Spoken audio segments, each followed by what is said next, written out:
So now we want to spend a little time talking about everyone's favorite subject, 501c3 tax exempt status. Councils and conferences must have it. It's not optional. It's not if I want one. Okay? If you're going to accept contributions from the public, whether it's in a collection basket or in some other vehicle, you need to be tax exempt. And you need to keep that tax exempt status in good standing. If you lose it, it's a pain. It ain't worth it, what you have to go through to get covered again. And the window, it can take up to a year, sometimes 18 months to get it fixed. So you think about operating without having to tell your donors, we're not tax exempt for the next 18 months. What that would do, what that could potentially do to your revenue stream. Not worth it, I don't think. Okay? You can get it by either getting it directly from the IRS, they grant them all the time, or by becoming a member of the national group exemption. There used to be a time when the society was under the National Catholic Bishops 501c3 for years. The Catholic directory had all of the society councils and conferences listed in it. The National Catholic Directory is what it is a group exemption list. All of the Catholic organizations in the country that are part of the dioceses of the country are tax exempt under that group exemption that belongs to the bishops of the United States. In the old days, when life was simpler, and they were forming councils and conferences around the country, and the bishop said, come on in, and then someone would say, well, what about tax exempt? Oh, use mine. He had no business saying use mine. But he didn't know that he had no business saying use mine. It was against the law then, it's against the law now. But nobody knew, and in those days, life was very different when it came to not-for-profit organizations and all that sort of stuff, so nobody paid much attention to it. So it went on for years and years, and we were all underneath it. Well, then comes the scandal. And the insurance companies are looking for where the pockets of money are hidden, or they think are hidden, or whatever they're looking for it. And in order to protect themselves, the bishop's lawyers in Washington said, you need to get your tax-exempt house in order, because it wasn't. And that's when they discovered that they had been giving St. Vincent de Paul, Knights of Columbus, Daughters of Isabella, Catholic Charities, you name it, their nonprofit letting them use their nonprofit status inappropriately. Didn't have the authority to do it. So we had a heads up, the society got a heads up on that. We were about 2 years of knowing that that was coming down the pike before everybody else did, because we had an insider in the bishops' conference. That's a secret. And they gave us a heads up. So the board of directors nationally said, let's get our own 501c3 status, because we were in the bishop's book as well. We didn't have one. So we went and applied for our own 501c3 status. And in the process of doing that, the IRS came to us and said, why don't you create a small group ruling for your people, just like the bishops had it set up under the Catholic directory. And if you do, we'll approve it. So the board, the national board talked about that and looked at it and said that makes sense. So that's how that happened to come into existence, okay? Now we know about 1,500 or we have about 4,000 conferences, 400 councils, okay? We have about 1,500 to 2,000 entities in the country in the group ruling right now. But if you just did the math quickly, you'll know there's some people out there hanging on the limb. We don't know what their status is.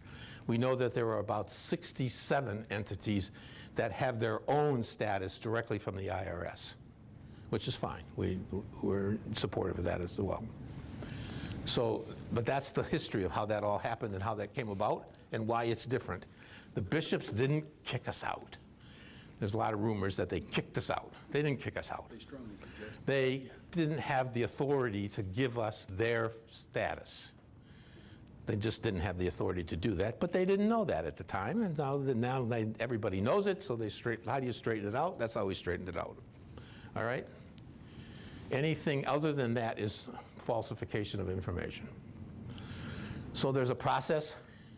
It's in your book. I'm not going to take you through this unless you have a strong desire to go through this. But if you want to become a member of our group exemption, then we need to verify that you're using your own EIN number. For 5 years, we said to conferences and councils, you got to get your own EIN number. SS4 is the form from the Internal Revenue Society. It takes 4 minutes to fill it out, and they usually give you the number in the same day. And of course, every conference in the country jumped right on it and got it, right? No, they're still using their parish's EIN number. So then when they filed the 990, the conference, after the change in the law, guess what happened? The IRS said, well, if that's you, then that parish, who are they? And they have employees, and they have money coming in, so they must be wrong. So they threw them out. They threw the parish out and kept the conference. Well, how happy did the pastor come after that? All his people just got thrown out the window because you guys screwed up. So governance can be, sometimes we're talking serious stuff here. So you need to have your own EIN number, not using the parishes if you're a conference, okay? It's better if you have your own, but you can, it's done in some places where they use the council's EIN number, and that's a legitimate way to do it. So then if you can, and then if you have the right bylaws, the national bylaws, national through conferences, if you have those in place locally, then you've met another requirement for becoming a part of the group. Then we have a one-page application that you have to sign. That's a requirement of the IRS because they want to know that you made application to be a part of the group. I want to be in the group. It's that kind of a deal, as opposed to I'm saying you have to be in the group. All right? So you do all of that, and you're in the group. It's that simple. And then it's our obligation at the national level to report to the IRS every July who's in the group and who's not in the group. And we give them that information, changes in contact information, all that sort of stuff. We give it all to them. And they're supposed to put it in their database, but they don't always do that. So that creates confusion.